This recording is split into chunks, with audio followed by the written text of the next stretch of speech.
ये CA NRC का जो मुद्दा चला था उसमें पॉपुलर फ्रंट ऑफ इंडिया ने जो एक बहुत ही अहम स्टैंड लिया था एनआरसी को बॉयकॉट करने का, एक बहुत ही बहादुरी वाला जो स्टैंड हमने पब्लिक को कहा था कि एनआरसी सीए को सिर्फ बॉयकॉट करना है, इसके बाद से हम देखते हैं पॉपुलर फ्रंट ऑफ इंडिया को अलग अलग चीज़ों में इन्होंने लिंक करने की कोशिश की। कभी दिल्ली दंगों में हमारा नाम डाला गया, कभी हाथरस कॉन्स्पिरेसी में हमारा नाम डाला गया, कभी एनआईए को हमारे पीछे लगाया गया, कभी ईडी को हमारे पीछे लगाया गया। तो ये मुसलसल चलते आ रहा है, लेकिन फिर भी पॉपुलर फ्रंट ऑफ इंडिया ने अपने स्टैंड को डाइल्यूट नहीं किया, अपने काम को डाइल्यूट नहीं किया, उसी जोश के साथ हम अपना काम करते रहे।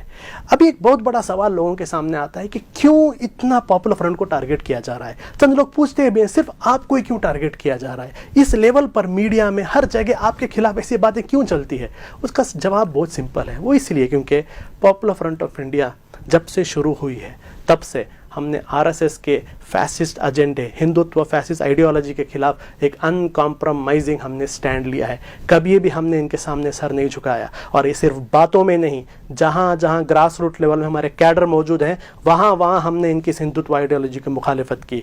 हमेशा आरएसएस के बड़े बड़े लीडरों ने कहा है कि पॉपुलर फ्रंट ऑफ इंडिया उसके लिए एक बहुत बड़ा रुकावट है इंडिया में एक हिंदू राष्ट्र बनाने के लिए। कौन सा हिंदू राष्ट्र? किसी धर्म के बुनियाद पर हिंदू राष्ट्र नहीं, बल्कि सावरकर और गोलवालकर की जो विचारधारा थी उस विचारधारा पर एक हिंदू राष्ट्र जो बनाने का इनका मकसद है, उस मकसद के लिए सबसे बड़ा challenge popular front of India है। इसलिए ज़माने से बहुत सालों से पॉपुलर फ्रंट को अलग अलग स्टेट गवर्नमेंट्स के थ्रू, मीडिया के थ्रू टारगेट करने की कोशिश की जा रही है, लेकिन वो लोग उसमें नाकामयाब रहे।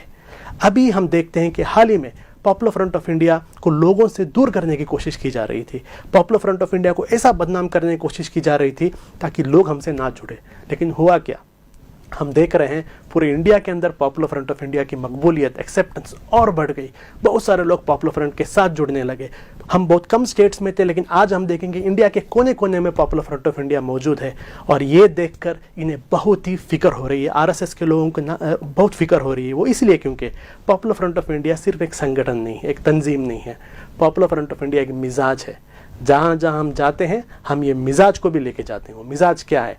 कॉन्फिडेंस का मिजाज, खुद मुख्तारी का मिजाज, बोल्डनेस का मिजाज। और जहाँ जहाँ हम जाते हैं वहाँ के लोगों को भी हम ये मिजाज देते हैं। और आरएसएस को ये बात सोचकर फिक्र हो रही है कि अगर इंडिया की मुस्लिम कम्युनिटी बोल्डनेस का मिजाज, ये कॉन्फिडेंस का मिजाज इख्तियार करती है तो आरएसएस के जो प्लान है वो प्लान कभी भी कामयाब नहीं होंगे। इसलिए सबसे ज़्यादा उनके मुखालिफत करने वाले जो संगठन है पॉपुलर फ्रंट, इसको टारगेट करने की कोशिश की जा रही है। और हाल ही में हम देखते हैं ये ईडी को जो इस्तेमाल किया, ये इसी सिलसिले का एक रुख है।